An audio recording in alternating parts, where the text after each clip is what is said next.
नमस्कार दोस्तों, स्वागत है आपका हमारे PC tech talk YouTube channel पर। दोस्तों 2026 में नए पीसीज हाई एंड रैम जैसे DDR5 और DDR4 पे चल रहे हैं, लेकिन अगर बजट टाइट है तो उस वक्त में जो है लोग पुराने DDR3 बिल्ड की तरफ देखने लग जाते हैं। इसका रीजन ये होता है कि यूज पार्ट्स जो है ये सस्ते मिल जाते हैं। तो DDR3 पीसी बिल्ड जो है अभी भी वर्थ इट है या फिर नहीं, गेमिंग के लिए सही रहेगा या फिर नहीं, या फिर पैसा बर्बाद है। एक्चुअली सही क्या रहने वाला है 2026 में, इसके बारे में हम लोग बात करेंगे।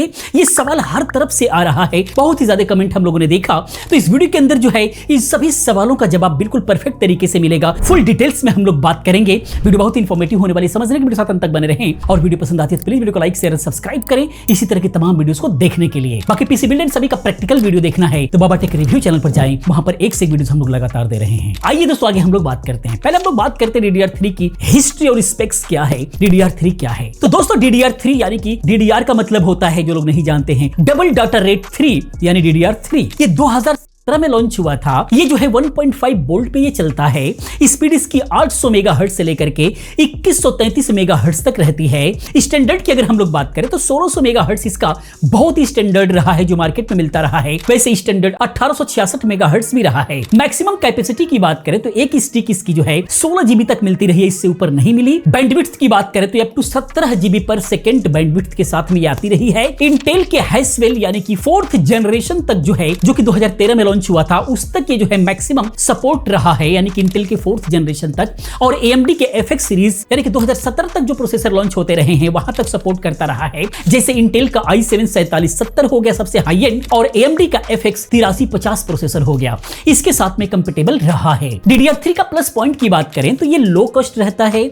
2026 में यूज्ड 16 जीबी किट जो है 1500 से 2000 में आपको मिल सकती है। लेकिन माइनस की बात करें तो ये ओल्ड टेक्नोलॉजी है। DDR4 की अगर हम लोग बात करें जो कि 2014 में लॉन्च हुआ था, DDR5 2021 में लॉन्च हुआ था। इसकी बैंडविड्थ की बात करें तो ये DDR3 से डबल ट्रिपल हो जाती है। तो बहुत ही ज्यादा जो है समय बदल चुका है, स्पीड बहुत ही ज्यादा नेक्स्ट लेवल आ चुकी है। लेकिन 2026 में DDR3 का सीन क्या रहने वाला है, आइए समझते हैं। तो 2026 में DDR3 ऑफिशियली आउटडेटेड हो चुकी है। इंटेल या फिर AMD के लेटेस्ट CPU जैसे Ryzen AI, इंटेल का अल्ट्रा हो गया, DDR5 को रिक्वायर करते हैं।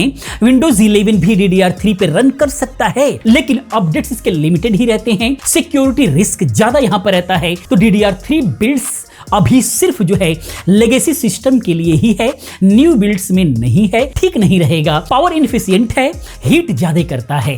इन सारी बातों का आपको ध्यान रखना होगा। अब हम बात करते हैं परफॉर्मेंस इन 2026 क्या रहने वाला है, गेमिंग के अंदर DDR3 का हाल क्या रहने वाला है, आइए समझते हैं। तो 2026 में games high res textures use कर रहे हैं, तो DDR3 का लो बैंडविड्थ यानी कि 17 जीबी पर सेकंड से बॉटल नेक करने लग जाता है। DDR3 1600 megahertz VS, DDR4 3200 megahertz. अगर साइबरपंक की अगर हम लोग बात करें तो DDR4 में 15 से 20% जो है यहां पर ज्यादा FPS मिलेगा, और DDR5 के अंदर जो है यही 30 to 40 FPS ज्यादा मिलेगा। ये बड़ा जंप है। एग्जांपल के तौर पर i5 8400 जो कि DDR4 कैपेबल है, अगर हम कैलकुलेट करें कि DDR3 होता तो क्या होता, तो यहां पर जो है GTA 5 मीडियम सेटिंग पर 60 FPS देगा DDR3 के साथ में, लेकिन DDR4 अगर लगता है तो 75 FPS देगा। ये जंप आपको देखने को मिलेगा, जो कि जंप बड़ा जंप माना जाता है गेमिंग के अंदर। तो यहां पर ओवरऑल गेमिंग के लिए DDR3 वर्थ इट नहीं है। न्यू टाइटल्स के लिए रैम हैवी चाहिए होता है, जिसके लिए DDR4 DDR5 जरूरी है। अब हम बात करते हैं प्रोडक्टिविटी और डेली यूज में क्या सिनेरियो रहने वाला है। तो ऑफिस वर्क की बात करें जिसके अंदर ब्राउजिंग वगैरह होता है, तो इसके अंदर DDR3 ओके है, कोई दिक्कत नहीं है। 8 जीबी प्लस पे जो है मल्टीटास्किंग फाइन तरीके से हो जाती है, लेकिन वीडियो एडिटिंग कोडिंग के अंदर जो है स्लो नजर आएगा। सिनेबेंच मल्टी में जो DDR3 पे जो है 20% स्लोवर देखा जाता है DDR4 के अकॉर्डिंग अगर देखें तो। बाकी DDR5 VS DDR3 की बैंडविड्थ के अंदर जो है 4x का जो है अंतर देखने को मिलता है। लेटेंसी हाफ और AI टूल्स जैसे कोपायलट DDR3 पे बिल्कुल लैग करते हैं। इतना बड़ा डिफरेंसेस देखने को मिलेगा। हीट एंड पावर की बात करें तो चूंकि DDR3 1.5 वोल्ट पे चलता है और ये ज्यादा पावर खाता है, 2026 इफिशिएंट सिस्टम अगर बना रहे हैं तो वहां पर ये फिट नहीं बैठता, इसका करंट कंजप्शन ज्यादा है। अब हम बात करते हैं प्रोज एंड कॉन्स की। DDR3 पीसी बिल्ड करते हैं 2026 2026 में तो क्या होने वाला है। पहले प्रोस की बात करते हैं, जो कि सस्ता और बेसिक के लिए ओके है। मेन प्रोस की बात करें तो सुपर चीप है ये। फुल DDR3 बिल्ड की अगर हम लोग बात करें तो i7 का अगर 4th जनरेशन की बात करते हैं 4770 अगर देखते हैं तो ये जो है अमेजोन पर 4000 रुपए के आसपास में मिल जाएगा। मदरबोर्ड 2000 के आसपास में मिलेगा। 81 मदरबोर्ड लगता है। 16 GB रैम की बात करें तो 2000 रुपए के आसपास लगेगा। टोटल कॉस्ट की बात करें तो 12 से 15,000 रुपए में ये बिल्ड हो जाता है आज के रेट में, महंगाई के टाइम में भी। लेगेसी सॉफ्टवेयर रन कर सकता है बिल्कुल भी आराम से। लो पावर बेसिक टास्क में जो है अच्छा रहता है, कोई दिक्कत नहीं है। बजट HTPC मूवीज के लिए फाइन है। ई वेस्ट रिड्यूस होता है। DDR3 अभी भी अवेलेबल यूज्ड मार्केट में है, तो यहां पर शॉर्टेज नहीं है। कॉन्स की बात करें तो न्यू ब्रांडेड पार्ट्स नहीं मिलेंगे। जैसे मदरबोर्ड का अगर आप देखें तो जैसे MSI हो गया, Asus हो गया, गीगाबाइट हो गया, इन सब का आपको नहीं मिलेगा। ये जो जेनरिक ब्रांड है उन्हीं का मिलेगा। बाकी यूज्ड मार्केट से लेते हैं तो वहां रिस्क रहता है। इंटेल AMD साइड से जो है इसका सपोर्ट बंद हो चुका है। Operating system update, security patches यहां पर देखने को मिलता है। बाकी जो है परफॉर्मेंस गैप यहां पर जो है DDR4 DDR5 से 20 to 40% जो है यहां पर अंतर देखने को मिलेगा। 2026 गेम्स की बात करें तो अनप्लेएबल है विदाउट अपग्रेड्स। बाकी हीट की बात करें तो इनएफिशिएंसी यहां पर देखने को मिलेगा, हीट ज्यादा होगा।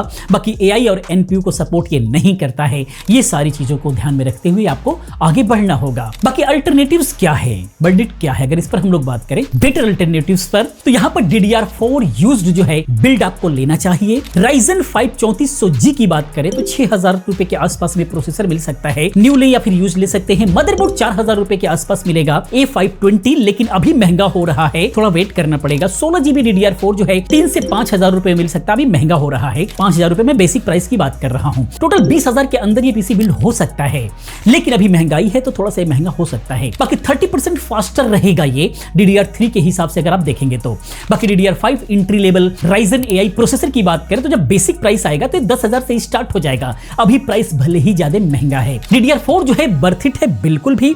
DDR3 ओनली अगर आपके पास में पुराने कुछ पार्ट्स हैं, मदरबोर्ड्स हैं, CPUs हैं तो आप प्लान कर सकते हो, अन्यथा सब कुछ नया खरीदना है तो कम से कम DDR4 की तरफ ही जाना आपके लिए बेहतर होगा। अब बजट की बात करें कि इन्वेस्ट करना बर्थ इट है या फिर नहीं, तो सच बताऊं तो 2026 में DDR3 न्यू बिल्ड के अंदर जो है इन्वेस्ट करना बिल्कुल बर्थ नहीं है। परफॉर्मेंस लो रहेगा, फ्यूचर उसका कुछ नहीं होगा। सिर्फ अगर पुराने पार्ट्स अपग्रेड कर रहे हो तो ओके है, वरना DDR4 या फिर DDR5 पे ही आप जाओ। सेव पैसे शॉर्ट टर्म के लिए सही लगते हैं, लेकिन लॉन्ग टर्म में वो लॉस जो है आपको दिखाते हैं। लंबे समय के लिए लगेगा कि वो बिल्कुल पैसा आपका वेस्ट हो गया। समराइज कर देते हैं ओवरऑल तो DDR3 2026 में लेगेसी है ओनली। बेसिक यूज के लिए सस्ता है, लेकिन न्यू बिल्ड के लिए सही नहीं है। टिप्स की बात करें तो यूज लो तो टेस्ट जरूर करो। CPU Z फॉरमार्क वगैरह जरूर चलाओ, प्राइम 95 चलाओ, उसकी स्टेबिलिटी टेस्ट जरूर करो। बाकी वारंटी सेलर से आपको जरूर लेना चाहिए। अल्टरनेटिव्स चेक करो OLX या फिर Amazon पर, तभी आप जो है आगे बढ़ो। बाकी वीडियो कैसा लगा प्लीज आप कमेंट में जरूर बताएं।